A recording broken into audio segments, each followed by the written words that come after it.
বাসার রাস্তা ওটা আমরা চলাচলের রাস্তা আমরা ওদিক থেকে বার হইয়া ও মেইন রাস্তা যাই ও মেইন রাস্তাটা তারা দুশ্মনী করিয়া আটক করিয়া তৈছে ওয়াল দিয়া বন্ধ করছে আমরা রে বার হইতে দেন না এখন আমরা ও রাস্তাটা পাইতাম সবে সহযোগিতা করি আমরা রাস্তাটা দিতাম। আসসালামু আলাইকুম, আমি রুনা বেগম, ৮ নং ওয়ার্ড আমার জন্মস্থান জাহাঙ্গীরনগর এলাকা। আমি বসবাসকারী, বিগত আজ ২০ বছর ধরে বসবাস করাম। আমি জায়গা কিনিয়া ২০ বছর ধরিয়া আমি শান্তিপূর্ণ ভাবে আমার বাচ্চা কাচ্চা নিয়ে আসি।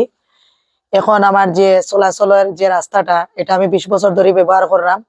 এখন কিছু দুষ্কৃতী যারা আছেন তারা অবৈধ ব্যবসা বাণিজ্য কার্যক্রমের কারণে আমার এটা ব্যবহার করতে দিলা না।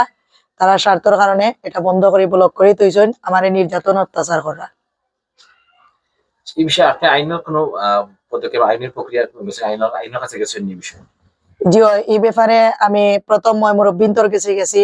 আমার কিছু সম্মানী ব্যক্তি তারা আমার একটা আশ্বাস দিছিলা যে আমি সম্মানী ব্যক্তি কসলুদি সাহেব বিএনপির ভারপ্রাপ্ত, এরপরে এমদাদুল হক সাহেব, এরপরে এনামুল হক সাহেব ভারপ্রাপ্ত লিখিত চিঠি এবং আমি ফোনে হয়েছি যারা যেভাবে পারছি সংগ্রহ করিয়া তারা গেছে আমি বিচার প্রার্থী হয়েছি।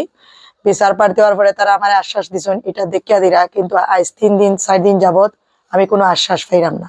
বিগত করে দিয়ে আমার চেয়ারম্যানের কাছে গেছিলাম, চেয়ারম্যান আমার অনেক হেনস্থা করছেন, আমারে আটাইছেন, কিন্তু কোনো বিচার পাইছি না। আমি এখন সম্মানী যারা ব্যক্তি আছেন তারা গেছে আমি ন্যায় বিচারটা চাই যে এই দুষ্কৃতি সন্ত্রাসী তারার কাছ থেকে আমারে মুক্ত করা লাগে, আমার রাস্তাটা মুক্ত করিয়া দেওয়া লাগে, আমার বাচ্চা কাচ্চারে উদ্ধার করিয়া দেওয়া লাগে।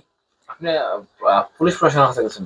জি, আমি গতকালকে পুলিশ প্রশাসনের কাছে গেছি, কারণ আমি ইনিয়া যখন আমি গণ্যমান্য ব্যক্তিরা গেছি চিঠি লেখছি, আমি গেছি সন্ত্রাস ও কুখ্যাত সন্ত্রাস আজিজ খান সজীব এবং তার সাঙ্গপাঙ্গ অ্যাডভোকেট রাজ এবং আরো আছেন মেম্বার, এরা মিলিয়া আমার কালকে খুব হুমকি দিছেন আমার বাসার সামনে ইয়া যে আমি এলাকার থাকতে পারতাম না।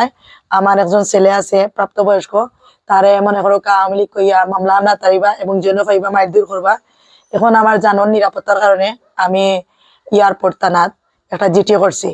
আমার নিরাপত্তার কারণে আমি আমার ক্ষুদ্র জ্ঞানে যেটা মনে হয়েছে, এখন এটা করার কারণে তারা রাত 2টার সময় তারা সাঙ্গপাঙ্গ আমার কাছে পাঠাইছে যে আমি যদি আপোষ না করি তাহলে আমার মানে জানন নিরাপত্তা নাই।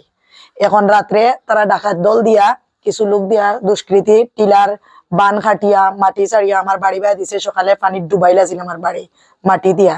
এখন আমি ও অবস্থাত আমি যারে যেভাবে পারছি সাহায্য প্রার্থনা করছি এবং তারা গেছে সাহায্য চাইছি, এখন আমি কোনো ধরনের সাহায্য পাইছি না। এখন আমি খুব অসহায় অবস্থাত আছি। তারার উদ্দেশ্য হয়েছে গিয়া আজিজ খান সজীব অ্যাডভোকেট রাজ আমার বাড়ি দখল করা এবং আমার বাড়ি প্রুফ করিয়া তারা নিত গিয়ে আমি তারা গেছে বেশিয়া দিতাম গিয়ে তারা আমারে রাস্তার কোনো সুযোগ সুবিধা দিত না। এটার কারণ হয়েছে তারা এনে একটা ব্যবসা করার জায়গা দখল করে জোর প্রয়োগ সমস্ত এলাকাত আপনারা পাইবা।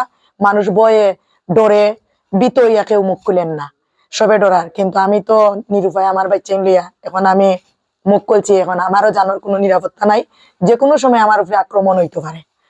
এখন আমি দেশবাসী যারা মুরব্বী আছেন তারার কাছে আমি সুষ্ঠু বিচার চাইলাম।